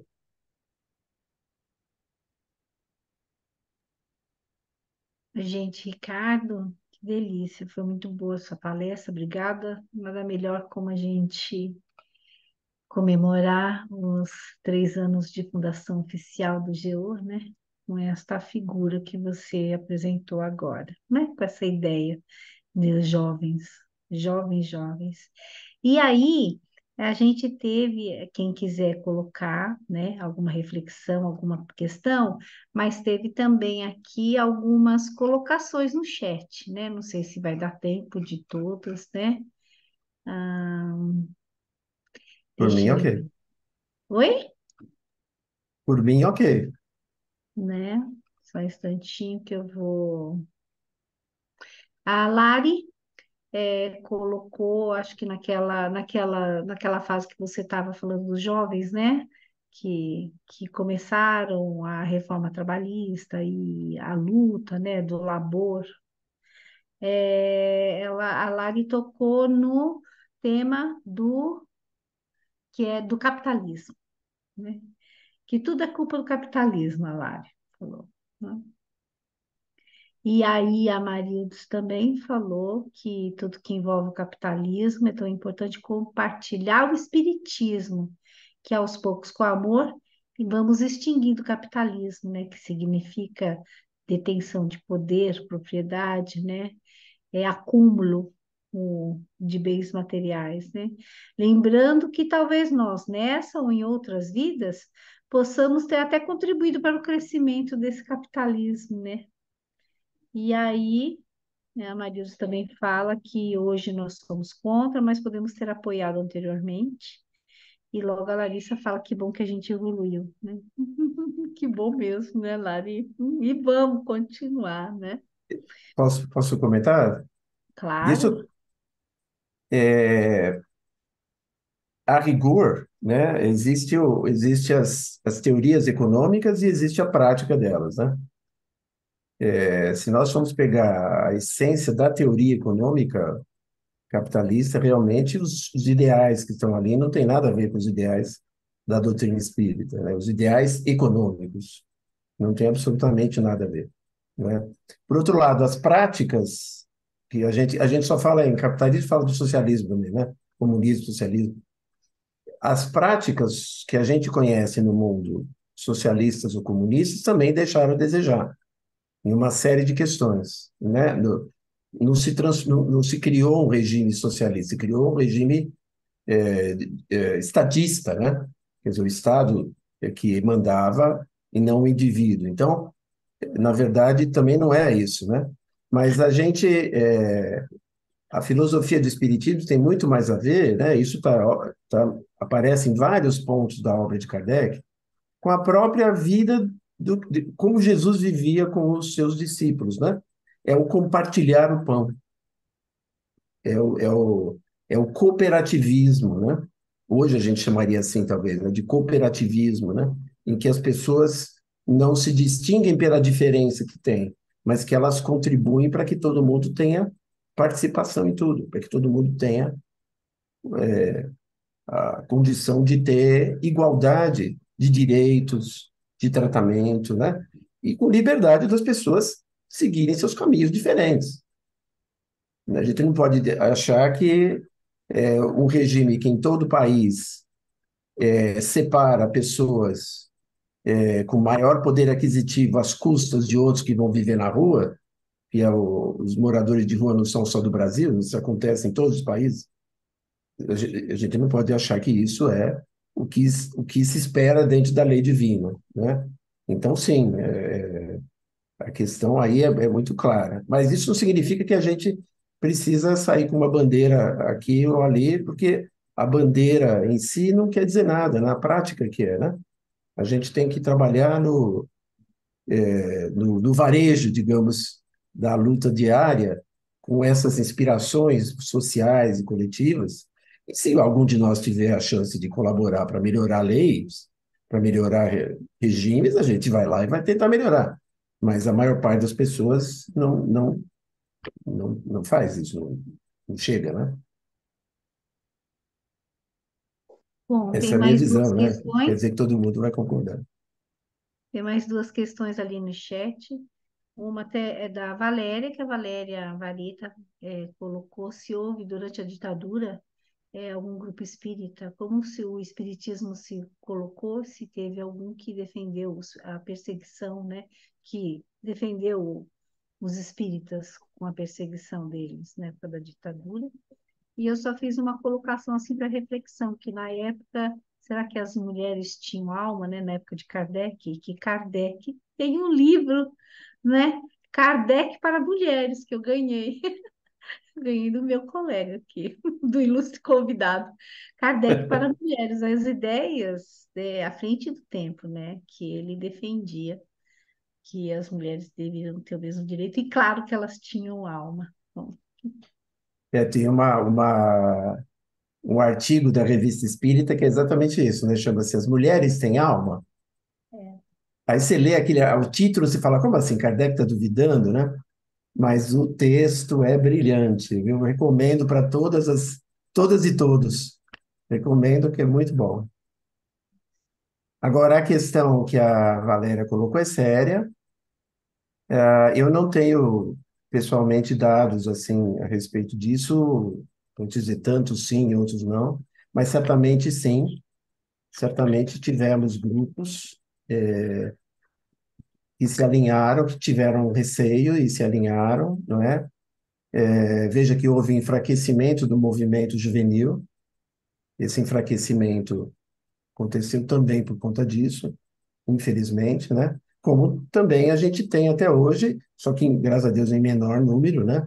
Dirigentes de casas espíritas que, às vezes, não permitem que se aborde certos assuntos, porque acham que são assuntos. Não se pode falar de política, por exemplo, numa casa espírita, em algumas casas espíritas. A política, é claro, você não vai fazer propaganda do candidato X, do candidato, levar os panfletos, distribuir isso, não tem sentido, que aí você muda o fim, vira um comitê, né? Não vira uma casa espírita. Mas você falar sobre a política, de um modo geral, sobre, né, a visão de política, como se faz uma política saudável, discutir direitos sociais, discutir a questão da pobreza com dados, né? Discutir a questão da violência com dados e juntar a doutrina e mostrar que a doutrina dá para se encaixar com isso. É isso que empolga os jovens. Os jovens hoje fazem ainda com GEB, com GESP. Vai ter agora o ano que vem um com GEB ou com GESP? Acho que é com GEB, né? O ano que vem. E eles já estão aí com a programação e vão abordar tudo, vão estudar tudo. Pega o evangelho, pega a doutrina e vão estudar. E vão aplicar, né? Se as casas espíritas permitirem, eles vão se sentir participantes. Se não permitirem, né? é, é, acho que o jovem precisa ser convidado, né, a opinar, a propor e ser ouvido, né? Para isso precisam dos adultos, né, que estão lá a abrirem, né? E a Fran levantou a mão, é isso, Fran? Quer colocar alguma coisa, Fran? Você colocou a mãozinha? Ou era palma? Ah, era palminha, palminha. Obrigada. Obrigado, Fran, querida. A Lilian, deixa eu pegar aqui. A Lilian está perguntando se você tem algum conhecimento, se alguma pesquisa menciona o medo como um dos motivos de alguns jovens não aderirem à doutrina espírita. É, em parte, sim, mas não é um componente forte, não. Viu? Não é um componente forte esse, não. Entre os motivos que afastam, né, os jovens, se vocês forem naquela pesquisa do Ivan Franzolin, as duas, o PNP e o dos jovens, ele coloca assim, tem perguntas que ele põe, liste, perguntas abertas, né? Liste os motivos que afastariam você do espiritismo, da casa espírita. E aí ele vai pondo os números e aparece o medo, mas é uma das últimas coisas, assim, muito pouco. Mas, muito ao contrário, uma boa parte dos jovens gostaria de ir de peito aberto, né, para a prática mediúnica, muito mais do que eles têm chance hoje, o que mostra que medo é de outras coisas, não é disso.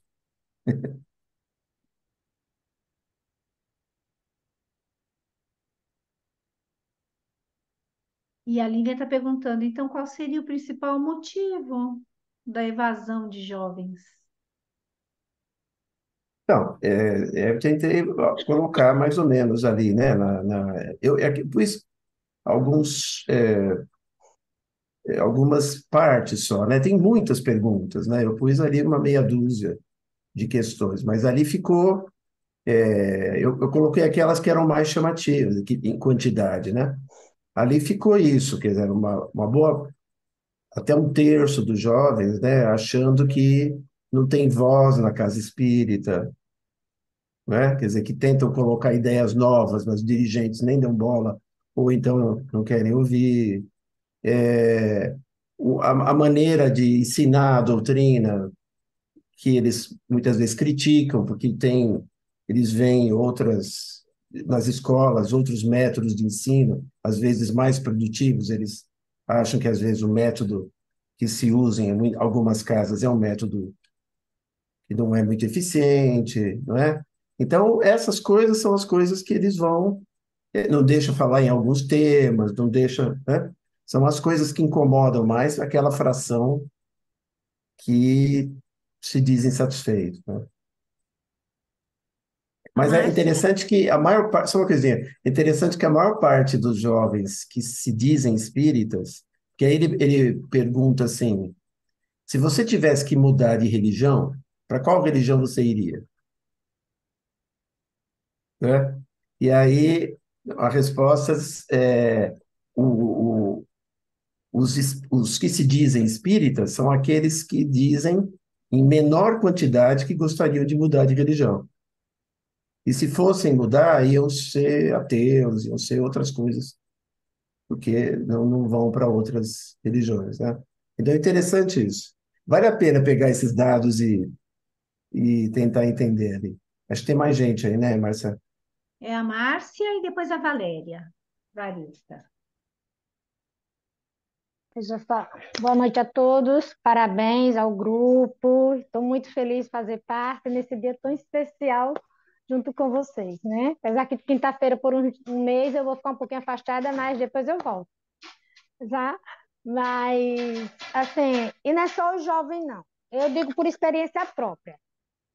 Após a desencarnação da minha filha, que o Chico disse que desencarnar é retirar a carne dos ossos, então a gente deve falar desencarnação, né?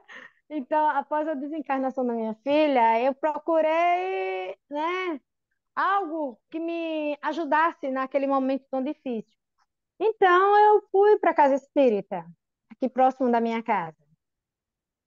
E o acolhimento é bem diferente, viu? Eu senti assim, eles muito afastados, não tem aquela irmandade, sabe, aquele carinho com as pessoas, da recepção até a hora de sentar. Você se sente, quando eu me sentei que começou o estudo, eu me senti num lugar estranho. Em vez de ser acolhida, eu me senti acuada, né? Me senti acuada.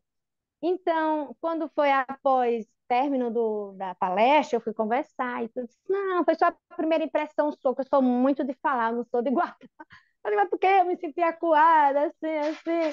Eu vim para receber assim, aquele apoio, né? Na hora que a gente está mais precisando, e eu me senti muito acuada. Ela disse, não, na próxima vez que você vir, você vai ver que vai ser legal, vai ser diferente. Eu digo, vamos, né? Pode ter sido a primeira impressão. Aí fui na segunda vez, senti a mesma coisa. Quer dizer, o jeito que, assim, durante a palestra, eles são as pessoas. Quando termina, te viram as costas, cada um vai para o seu canto, que não sei o quê, e não fala com os que já estavam lá. Os novatos, eles não chegam perto para conversar, né? Então, foi isso, assim, que me afastou mesmo. Eu só fui 3 vezes e me afastei por causa do jeito que eles me trataram. Então, foi através dos meus vídeos, depois que eu conheci os grupos, estou aqui com vocês, que eu sinto distante, mas eu sinto esse carinho de vocês, sabe? Aquele calor mesmo, mas virtual, mas a gente sente que vocês são muito carinhosos. Desde o primeiro dia que eu conheci o Ricardo e a Márcia, eu já amei gratuitamente a Dona Ieda, misericórdia. Eu amo vocês de um jeito. Então é isso, não é só o jovem, não, viu? A gente que somos também mais velhos, passando dos 40 anos, vou dizer a minha idade toda, mas dos 40 para lá, a gente passando já de uma certa idade, a gente também sente essa indiferença com a gente. Não sei se é porque somos novatos, não sei o porquê eles agem desse jeito. Isso acontece. Você não é a primeira, isso acontece, né? E às vezes as pessoas vão procurar casas diferentes ou grupos diferentes até que se acham, né? Mais próximo daquilo que estão precisando no momento, né? Isso acontece, não é só aí, não. E eu Val, me você achei levantou a com mão? vocês, viu? Eu me achei com vocês. Eu não Ah, dou mão de jeito nenhum. e nós te achamos também. Já expliquei o motivo de se afastar durante um mês ao Ricardo, mas estamos juntos. É, Obrigado. é muito gostoso ouvir a fala da Márcia. E é muito gostoso. Foi uma palestra que veio assim, foi muito gostosa, Rir. Mas o que eu acho que a gente precisa lembrar sempre é que o espiritismo, assim como qualquer outra religião, ele é feito de pessoas. E pessoas são falhas. E nós estamos, todos nós, em busca de melhorar, de acertar. Mas a gente é falho pra caramba, a gente mais falha do que acerta, né? E aí, nesse lugarzinho aí, há uma expectativa, às vezes, muito grande.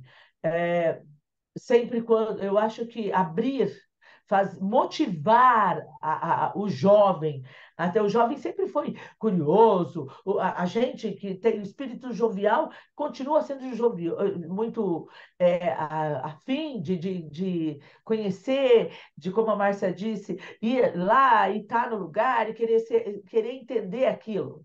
Eu acho que o que a gente precisa é fazer com que o jovem olhe para a gente, para cada casa espírita, esse agente é cada casa espírita em qualquer canto, né? Ou cada religião. Primeiro, que o jovem sinta a necessidade de ter uma ligação com o plano espiritual, uma ligação com Deus. Primeira coisa básica de tudo, eu acho que de alguma forma, a gente tem que cutucar nossos bebês, nossas criancinhas, sabe? Os tiquinhos, de 2, 3 anos, de 4 anos, 5 anos, começando dali, da importância de Deus, da importância, não é quando ele tiver com 15, não é quando ele tiver com 16.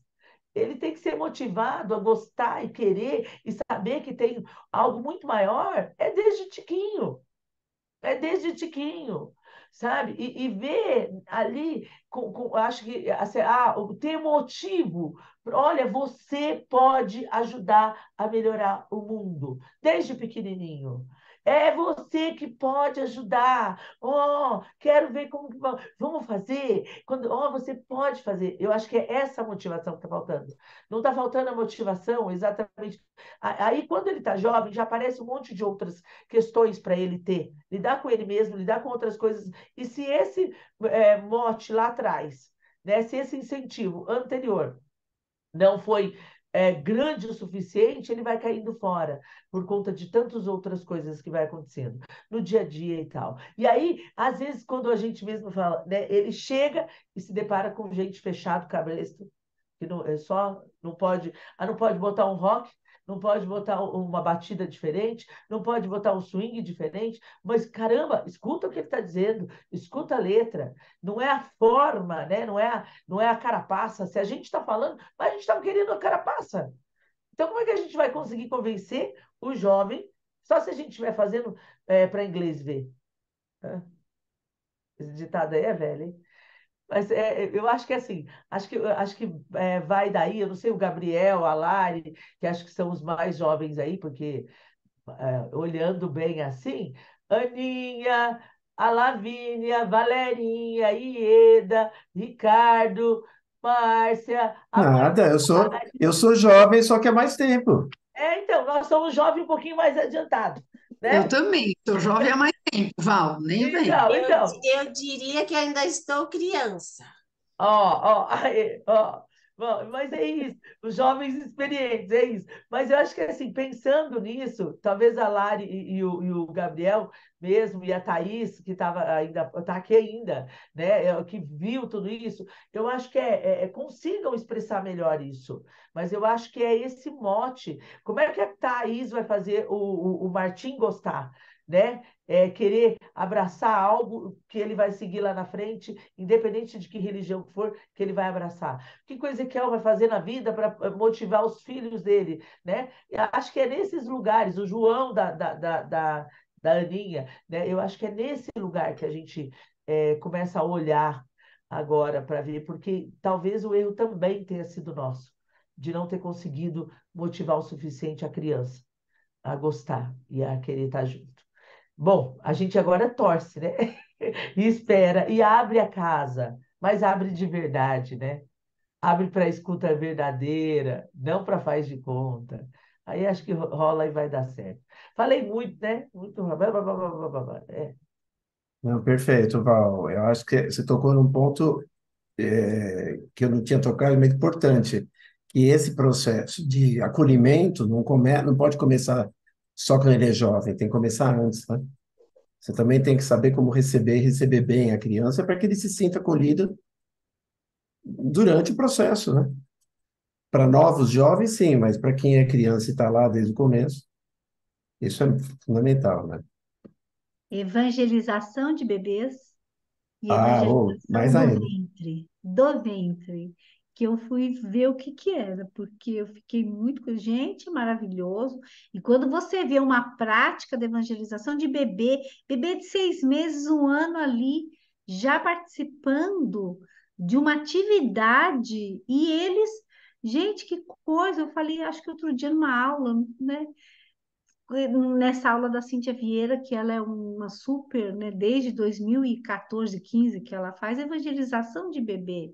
Então, para conteúdo, porque o espírito está lá, o espírito está encarnado no bebê, mas o espírito é milenar, ele é muito antigo, e ele tem essa potência de estar assimilando, de estar recebendo no seu espírito aquele carinho, aquele afago, aquela afeição e aquele ensinamento fraterno, né? Que vai ficar e mais tarde vai manifestar. A gente não sabe quando vai frutificar. Pode ser que a gente até não veja, mas o espírito está lá. Então você oferece, você não procurar oferecer esse ensinamento, esse amor, esse esclarecimento para esse espírito reencarnante também é uma. Porque a gente não sabe, não sabia, né? Que a criança pode, desde 6 meses ou até no ventre, já está sendo preparado. E ele vem diferente, ele vem diferente. A coisa mais linda, vale a pena assistir uma aula prática de um bebezinho de 1 ano lavando o pezinho de outro bebezinho de 1 ano e meio ou de meses.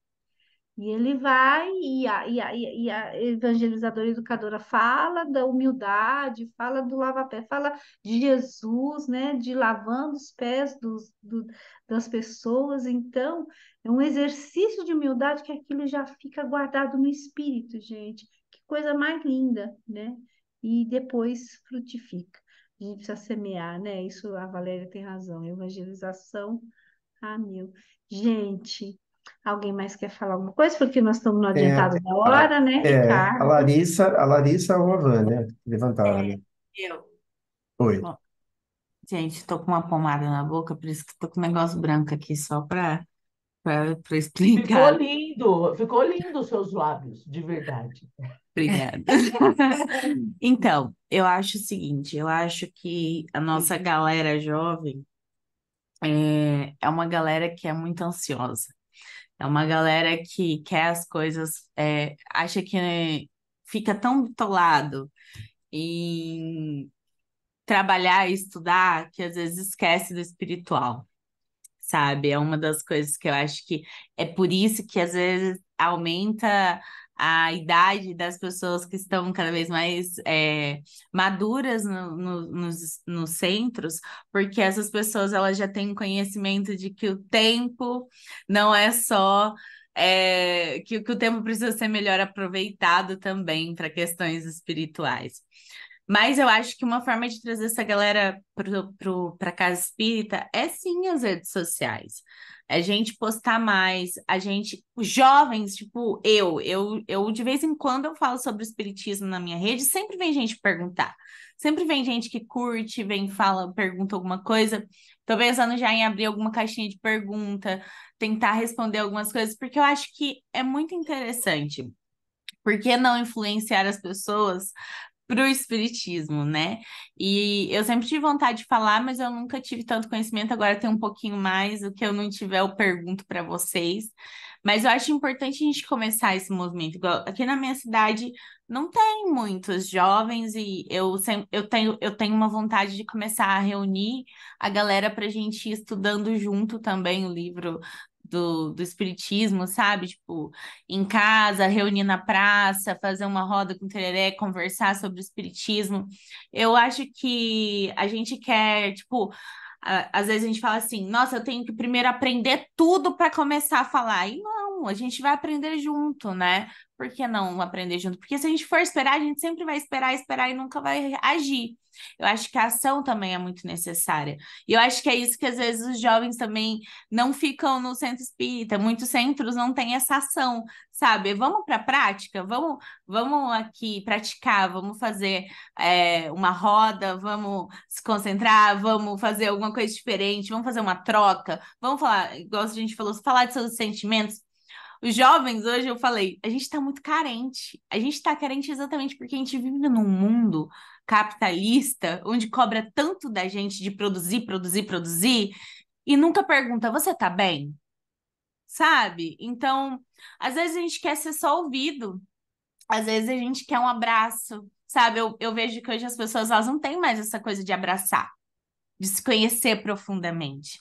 E eu sinto falta disso. Nossa, eu sinto muita falta disso. E eu acho que o centro espírita, ele é esse lugar fraterno, de amor, de acolhimento. Então, mostrar isso, porque eu tenho uma amiga mesmo que eu estava conversando com ela, e ela foi no centro espírita e ela falou que lá no centro não tinha isso, e eles estavam cobrando dela só fazer reforma íntima, e não teve esse acolhimento com ela, e ela acabou ficando pior do que ela entrou lá. E aí eu falei sobre ondas de amor para ela, e aí ela agora mesmo eu tava mandando umas fotos sobre o que a gente tava falando, e ela ficou mais aberta, sabe, a conhecer o grupo, porque ela ficou meio traumatizada. Então, acho que é isso, é a gente trazer informação no meio das desinformações que tem na internet, de uma forma inteligente, de uma forma didática, atrativa, né? Que chame a atenção e que a gente coloque rostos jovens e também trazer vocês que estão há mais tempo no grupo, mas também falando de uma forma mais leve, igual, cara, essas coisas que vocês falaram sobre o direito das mulheres, sobre as questões sociais, são coisas que não são explanadas. Eu não fazia ideia, entendeu? Para mim foi incrível, porque são coisas que eu carrego comigo, que eu sempre tive, eu sempre reproduzi, mas eu não sabia que vinha do espiritismo. Então, olha que bacana, já é uma coisa que eu vou usar, gente, nas minhas redes sociais. Eu já vou reproduzir, todo dia eu vou postar com um tópico diferente desses que eu tirei foto aqui, entendeu? Para postar. E vou marcar o Ondas de Amor, com certeza, né? Para que as pessoas conheçam também o trabalho do Ondas de Amor. Porque é importante a gente também mostrar o trabalho que a gente está fazendo. Quem não é visto não é lembrado, e quando não é lembrado, o Espiritismo, que é o nosso foco, também não é. Kardec, os ensinamentos, enfim. Então é isso que eu penso. E aí eu queria só ler uma frasinha aqui, que eu coloquei no meu TCC, aliás, e que me lembrou muito quando o Ricardo falou ali sobre a questão do capitalismo e a gente falando sobre também todas essas questões, a gente sempre não identificar o que nos une. O Santos falou em 1997, no livro dele, o seguinte: a força da alienação vem dessa fragilidade dos indivíduos quando apenas conseguem identificar o que os separa e não o que os une. E eu carreguei muito isso no meu TCC, porque o meu TCC foi muito sobre questões sociais. E eu acho que é muito isso. Eu acho que a gente tem que parar de focar no que nos separa. Somos todos seres humanos. Nós queremos, no fundo, todos a mesma coisa: amor, paz, prosperidade, sabe? Então, é isso, gente, que eu tinha para falar e eu tô muito, muito grata. Eu fiquei emocionada várias vezes. Muito obrigada, Ricardo, muito obrigada. Eu amo vocês, eu amo esse grupo e eu sou muito feliz por estar aqui hoje e estar aqui sempre com vocês. E nós também te amamos. Formando essa família gostosa.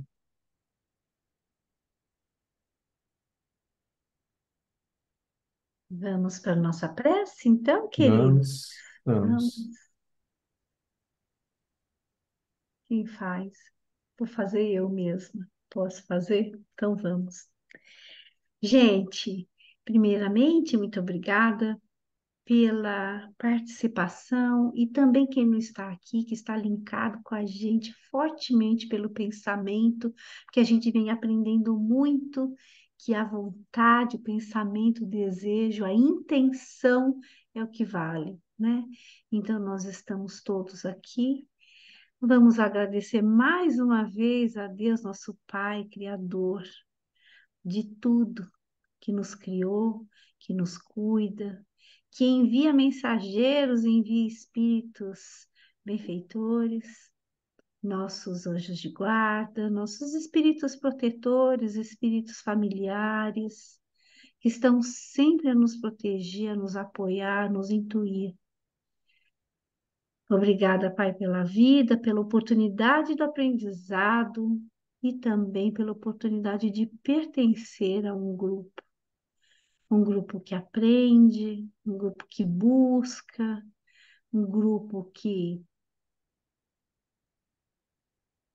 busca, tropeça, cai, levanta outros, é levantado e que nessa troca imensa fique sempre registrado a marca que são ondas, ondas amorosas que vão envolvendo a todos nessa força do nosso pensamento que vai se elevando e fazendo parte dessa rede linda, iluminada do plano espiritual, que há tanto tempo planeja, nos ajuda a planejar e nos ajuda nesse nosso caminhar.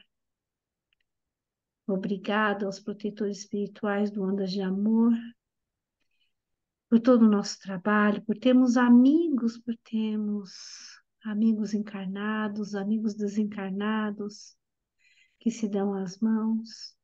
Pedimos mais uma vez, com grande alegria, que a gente comemora nesse tempo cronológico dessa nosso planeta, né? Mas que esse tempo já foi iniciado há tanto e tanto tempo. Obrigada por tudo, pelos apoiadores, pelos colaboradores, por aqueles que nos estimam, que respeitam e confiam no trabalho, das ações sociais, em que podemos abraçar nossos irmãozinhos em situação de rua, espíritos aflitos, que possamos levar fé, confiança, esperança em melhores dias, e assim como nós também cultivamos dentro de nós essa esperança de melhores dias. Um abraço a Kardec, a todo o plano espiritual que orientou Kardec para essa codificação, que estamos aqui. Pedimos mais uma vez a esse plano espiritual que esteja em nossos lares sempre, que nossos lares sejam território de aprendizado, de paz, serenidade e de muito amor, que o bem circula e nós vamos fazer esse bem circular. Obrigada a todos. Vamos sempre no nosso trabalho, nossos estudos.